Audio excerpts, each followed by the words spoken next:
పాతబస్తీలో MIM అరాచకాలను ప్రశ్నిస్తున్నందుకే తమ మీద దాడి జరిగిందన్నారు కాంగ్రెస్ నేత షబ్బీర్ అలీ. పోలీసులు కూడా ఎంఐఎం గూండాయిజానికి చేతులెత్తేశారని, ఓటర్లను భయభ్రాంతులకు గురి చేసిన మజ్లిస్ నాయకుల్ని పోలీసులు ముందే అదుపు చేసి ఉంటే ఈ పరిస్థితి వచ్చేదే కాదంటున్న షబ్బీర్తో మా ప్రతినిధి Chandrasekhar face to face. Telangana శాసనమండలి ప్రతిపక్ష నేత షబ్బీర్ అలీ మీద ఓల్డ్ సిటీలో దాడి జరిగింది. దాడికి కారణం ఏంటి? ఎంఐఎం ఎందుకు షబ్బీర్ అలీ గారిని టార్గెట్ చేసింది? దీని పరిణామాలు ఎలా ఉండబోతున్న విషయం గురించి ఆయనతో మాట్లాడదాం. సార్, ఊహించని పరిణామం గ్రేటర్ ఎన్నికల్లో మీకు ఎదురైంది. ఎందుకు ఈ సంఘటన జరిగి ఉంటుంది? ఇప్పుడు ఈరోజు వరకు మా బలమో, ఇప్పుడు టీఆర్ఎస్ బలమో, గతంలో చంద్రబాబు నాయుడు బలంలో వాళ్ళు దాని వాళ్ళు వాళ్ళ సంఖ్య పెంచుకున్నారు. ఓల్డ్ సిటీ అంటే ఒక గుండా రాజ్యంగా తయారు చేసుకున్నారు. మేము ఎలక్షన్ కమిషన్కు 130 నుంచి చెప్తున్నాం, చూడండి మా ప్రాణపూల్ అభ్యర్థి గౌస్ను ఇల్లీగల్గా అరెస్ట్ చేసినారు, ఎలాంటి ఆరోపణలు లేకుండా అరెస్ట్ చేసినారు. మీరు ఇంటర్ఫిరెన్స్ కానీ లేకుంటే మంచి ఎలక్షన్ జరుగుతున్నాడు, మీకు చెడు పేరు వస్తుంది. కమిషనర్ పోలీస్కు చెప్పిన తర్వాత చెప్పకుండా 2:30కి మేము డిసిషన్ తీసుకున్నాం. మేమే పోలీస్ అది కూడా ఇన్ఫామ్ చేశాను డీసీపీకి ఇన్ఫామ్ చేస్తే ఓకే రండి సార్ మీరు అన్నారు. వచ్చిన తర్వాత డీసీపీ గారు వచ్చినారు, కమిషనర్ పోలీస్ గారు అన్నారు ఎస్ సార్ మీరు పంపించేస్తున్నాం మేము. తర్వాత డీసీపీ ఏమన్నారంటే తీసుకోపోండి కానీ మా ప్రొటెక్షన్లో తీసుకుపోతాం సార్ అంటే ఓకే తీసుకోపోండి, మాకు ఆయన ఆ ఏరియాలో ఉండాలా, ఎలక్షన్ జరగాల తప్ప మాకు లేదన్నాం. మేము మీడియాతో మాట్లాడినాక అసదుద్దీన్ మీద మేము కంటిన్యూగా ఫిర్యాదు చేస్తున్నాం. 11 o'clock నుంచి 50 మోటార్ సైకిల్తోని ఆయన బూత్లో పోతున్నాడు. పోలీస్ కమిషనర్ గారు ఏమంటున్నారంటే నలుగురు తప్ప బూత్లో ఎవరు పోవద్దు, first voter, election officer, election agent, candidate తప్ప 4-5 అలో చేయం. ఎంపీస్, ఎమ్మెల్యేస్, మంత్రులు ఎవరైనా కానీ ఓటు హక్కు ఉంటేనే పోవాలా పోవద్దని పదే మీ టీవీలో వస్తున్నప్పుడు నేను చెప్పినా సార్ మీరు ఇచ్చిన స్టేట్మెంటే కదా, దాన్ని మీరు అమలు చేయండి, మీరు ఎందుకు అరెస్ట్ చేస్తలేరు, మొత్తం దాదాగిరిగా పోతున్నారంటే ఇది ప్రివెంటివ్ అరెస్ట్ అప్పుడే వాళ్ళు చేసి ఉంటే 144 సెక్షన్ ఎలక్షన్ కోడ్ ప్రకారంగా ఎలక్షన్ జరిగేటప్పుడు కూడా అరెస్ట్ చేయకుంటే పోలీసు భయపడుతున్నారు. ఆయనకు చూస్తే ఆయన వచ్చిన తర్వాత మాకే పోలీస్ అంటున్నారు. ఆ గౌస్కు ఎంఐఎం గుండాలు ఎక్కడ చంపేస్తారని ప్రొటెక్షన్లు తీసుకొచ్చి పెట్టినాం సార్, ఈడేం తప్పు చేయలే గౌసు, కానీ వాళ్ళు చంపేస్తా అంటే మేము ఆయనకు సేఫ్గా ఆయనకు తీసుకొచ్చి చంపేస్తారని తెలిసి కూడా వాళ్ళ మీద యాక్షన్ తీసుకోవాల్సింది పోయి ఇతను అరెస్ట్ చేసినారు.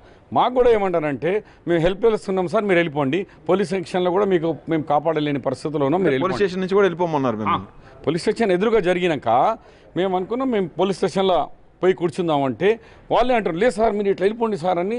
లోకల్ ఇన్స్పెక్టర్ రెడ్డి వాళ్ళు అంటారు లేదు సార్ మీరు వెళ్ళిపోండి సార్ ప్లీజ్ సార్ మేము ప్రొటెక్షన్ చేయలేం సార్ అని పంపించేస్తున్నారు. అంటే వాళ్ళంటే ఒక గుండా. ఆయన రావడం असद का డైలాగ్ థా, మేరే ఇలాఖే మే కైసా ఆయరే హిమ్మత్ తేరి అని ఇట్లా పట్టి first PCC president main car front mirror మీద ఫస్ట్ అతడు కొట్టినాడు. కొట్టంగానే ఇక అందరు కొట్టడం మొదలు పెడితే బయలుదేరిన సమయంలో మేము బయలుదేరిన కారు మూవ్ అయింది, కొద్దిగా మూవ్ అయిన తర్వాత వచ్చి కొట్టినాడు ఆయన. పోలీస్ కొద్దిగా అప్పటికే నా మీద అటాక్ జరిగినప్పుడు కొంత పోలీసు వచ్చినారు, కొంత కార్యకర్తలు వచ్చి మధ్యవర్తిగా వహించినారు, అప్పుడు అతన్ని ఉంచుకున్నారు. కానీ అంతసేపటి వరకు కూడా పోలీస్ ఏం మూవ్మెంట్ చేస్తలేదు. డీసీపీ రిటర్న్గా వచ్చి కూడా నచ్చజెప్పి పంపుతున్నారు కానీ ఇమ్మీడియట్లీ అరెస్ట్ చేసే కార్యక్రమం పోలీసు పట్టుకుంటలేరు. అయితే పోలీస్ వీక్నెస్, ఒకవేళ ఎలక్షన్ వీక్నెస్, ఎలక్షన్ కమిషన్ అప్పుడే ఆదేశాలు ఇస్తే ఆయన వైలేట్ చేస్తున్నాడు 144 సెక్షన్ అంటే ఈ పరిస్థితి రాకపోతుండే. కాబట్టి election commissioner and commissioner police, DCP వాళ్ళకి ఇన్ఫామ్ పదే చేసిన తర్వాత కూడా యాక్షన్ తీసుకోలేదు. ఎంఐఎం ఎందుకు మిమ్మల్ని టార్గెట్ చేసింది? మనం చూస్తే సిబిఐ విచారణ కూడా జరిపిస్తాము అని ఒక హెచ్చరిక చేశారు. ఇప్పుడు చూస్తే మీ మీద ప్రత్యక్షంగా దాడికి ఏమనుకున్నారంటే మా ఇలాఖాలో ఎవరు రాకూడదు, మేము గుండారాజ్యం చేస్తాం, మేము మనీ ల్యాండర్స్తోని హరాస్మెంట్ చేసుకుంటాం. ఇవాళ నాట్ 1000 crores అధ్యక్షగా ఉన్నాడు మన అసదుద్దీన్ ఓవైసీ, అక్బరుద్దీన్ ఓవైసీ. ఈ 1000 కోట్లు ఎక్కడికి వెళ్ళి వచ్చినాయి? అందు గురించి వాళ్ళు సిబిఐ పెడితే నేను స్వాగతించినాను. మీ దగ్గర 1000 కోట్లు ఎక్కడికి వెళ్ళి వచ్చినాయి, ఇవి కూడా జరపాలా అని.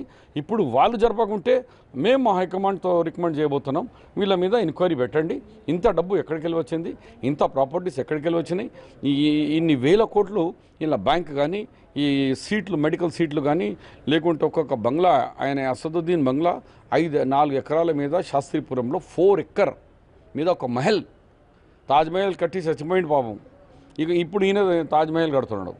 ఇవన్నీ కూడా మీ మీద వాళ్ళని టార్గెట్ చేయడానికి అనిపించింది. పైగా ఈసారి చూస్తే కాంగ్రెస్ పార్టీ ఓల్డ్ సిటీ మీద ప్రత్యేకంగా కాన్సన్ట్రేషన్ చేసినట్టుగా ఉంది. దిగ్విజయ్ సింగ్ తోటి ఒక భారీ బహిరంగ సభ కూడా చైర్మన్ దగ్గర పెట్టారు. ఇవన్నీ కూడా వాళ్ళకి మీ మీద ఆగ్రహం తెప్పించుంటాయి. డెఫినెట్గా వాళ్ళకి ఏమైందంటే షబ్బీర్ ధైర్యంతో వాళ్ళు లోపలికి రాగలిగినారు. ఇంకోరు ఎవరు వస్తే కూడా మేము చేసేవాళ్ళం అని నాకు కూడా చాలా చోట్ల నుంచి సిగ్నల్స్ ఇచ్చినారు. మీరు రావద్దంటే కూడా నేను అన్నా నా పార్టీ ఆదేశాలను పాటిస్తాను. కానీ ఈ రాజ్యం ఇట్లా గుండా రాజ్యంను సహించేది లేదు. ఒక దినం పుట్టినాం, ఒక దినం సస్తాం. కానీ ఇట్లా అక్బరుద్దీన్, అసదుద్దీన్, ఈ మజ్లిస్ గుండాలకు మేము భయపడేది లేదు. నేను డెఫినెట్గా ఓల్డ్ సిటీలో goondaism and money landers and వాళ్ళ కాలేజెస్లో వాళ్ళ ఇన్స్టిట్యూట్స్లో న్యాయం జరిగే వరకు వదిలేది లేదు. ఈ సంఘటనకు సంబంధించి కంప్లైంట్ ఏమైనా ఇచ్చారా? ఈరోజు జరిగిందా? ఆల్రెడీ డీజీపీకి ఇచ్చినాము. 1-to-1 పర్సనల్గా ఇవ్వలేదు. ఇప్పుడే నాకు డీసీపీ కూడా మాట్లాడి మీ ఇంజరీస్ ఎంత సీరియస్ ఉంది కూడా అడిగినారు. మేమైతే ఇంకా కంప్లైంట్ ఇవ్వలేదు రిటర్న్గా. ఎందుకంటే పోలీస్ స్టేషన్లో కంప్లైంట్ ఇద్దామంటే వాళ్ళు వద్దన్నారు. అక్కడ ఉన్న యాదగిరి రెడ్డి అని ఇన్స్పెక్టర్ అన్నాడు, నై సాబ్ आप पहले चले जाओ, आप लोग पहले चले जाओ. మీ అల్టిమేట్ ఏమి ఇచ్చారు సార్ పోలీసులకు? 24 గంటల్లో ఎలక్షన్ కోడ్ ప్రకారంగా ప్రభుత్వం న్యాయపరంగా యాక్షన్ తీసుకోండి, చర్యలు తీసుకోండి. 24 గంటల్లో మీరేం చర్య తీసుకోకుంటే మరి మొత్తం రాష్ట్ర కాంగ్రెస్ కదిలి డీజీపీ ఆఫీస్కి వస్తుంది. Thank you. సరే, ఓల్డ్ సిటీలో ఎంఐఎం మూలాలను కదిలించడానికి తాను వెళ్ళానని ఆ కక్షతోనే తను దాడి చేసి ఇబ్బంది పెట్టాలని చూశారన్నారు.